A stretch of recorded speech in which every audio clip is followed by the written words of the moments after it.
जिसे private jet से चलना चाहिए वो आखिरकार साइकिल पर क्यों चलता है।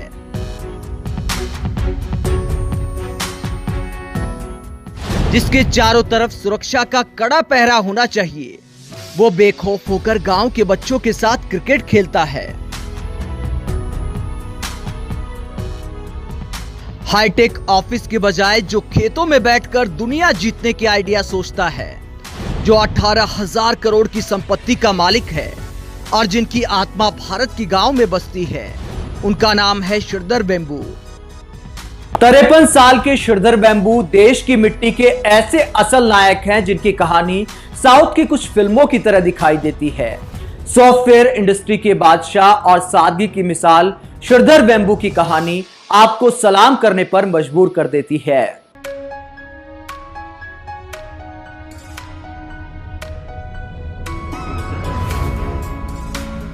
श्रीधर वेम्बू की कहानी मिसाल इसलिए है क्योंकि सिलिकॉन वैली का स्टार अब भारत के गांव को सिलिकॉन वैली बनाना चाहता है।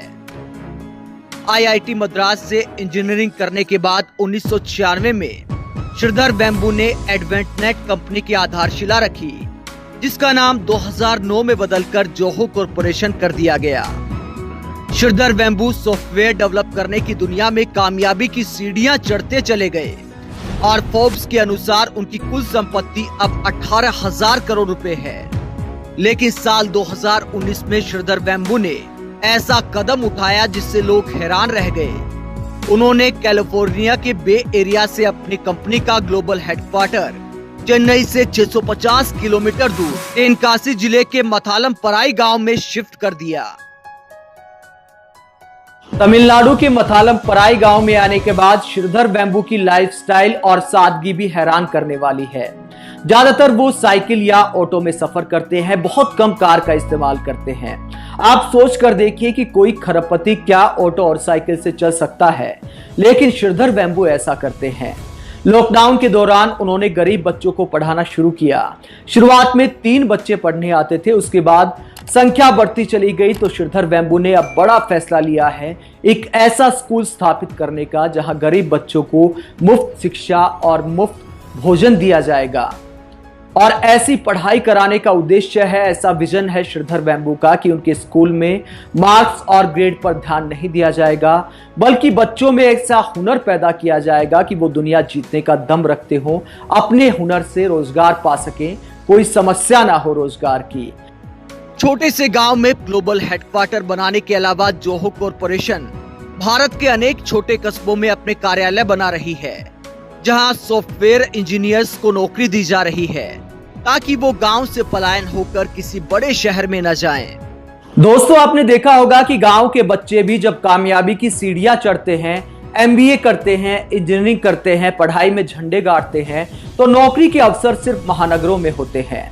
यही वजह है कि गांव के बच्चे अपनी मिट्टी से दूर हो जाते हैं मजबूरी में। श्रीधर वेम्बू इस कहानी को पलटना चाहते हैं। उनकी कंपनी जोहो कॉरपोरेशन ने तमिलनाडु के 10 छोटे गांव और कस्बों में अपने कार्यालय स्थापित किए हैं और वहां सॉफ्टवेयर इंजीनियर्स को नौकरी दी है ताकि वहां के बच्चे अपने गांव से जुड़े रहें, अपने परिवार से जुड़े रहें। और अगर ये प्रोजेक्ट कामयाब रहा तो कुल मिलाकर 8,000 से ज्यादा सॉफ्टवेयर इंजीनियर्स को ऐसे ही प्रोजेक्ट के द्वारा नौकरी देने की प्लानिंग है श्रीधर वेम्बू की। अगर श्रीधर वेम्बू की तरह बहुत सारे उद्योगपति इसी तरह का विजन रखते हों तो महानगरों में जो रोजगार मिलता है वो गांव की तरफ चला जाएगा और महानगरों का बोझ कम हो सकता है, घर के पास युवाओं को रोजगार मिल सकता है, परिवार एकजुट रह सकते हैं। और अगर ऐसा होता है तो ही आत्मनिर्भर भारत आप इसको कह सकते हैं। और श्रीधर वेम्बू के विजन को तमाम लोगों को अपनाने की आवश्यकता है और ऐसी कहानियां मीडिया में भी आनी चाहिए। लेकिन अफसोस है कि मीडिया में ऊल जलूल बयान देने वाले नायकों के तो चर्चे होते हैं, लेकिन भारत की मिट्टी से जुड़े श्रीधर वेम्बू जैसे महानायकों की कोई खबर आपको टीवी चैनलों पर दिखाई नहीं देगी। आप श्रीधर वेम्बू की कहानी पर क्या सोचते हैं, कमेंट बॉक्स में अपनी राय जरूर दें। आप देखते रहे हिंदुस्तान लाइव, हमारे चैनल को सब्सक्राइब करें, बेल आइकन जरूर दबाएं, साथ ही हमारे फेसबुक पेज को भी लाइक करें। धन्यवाद।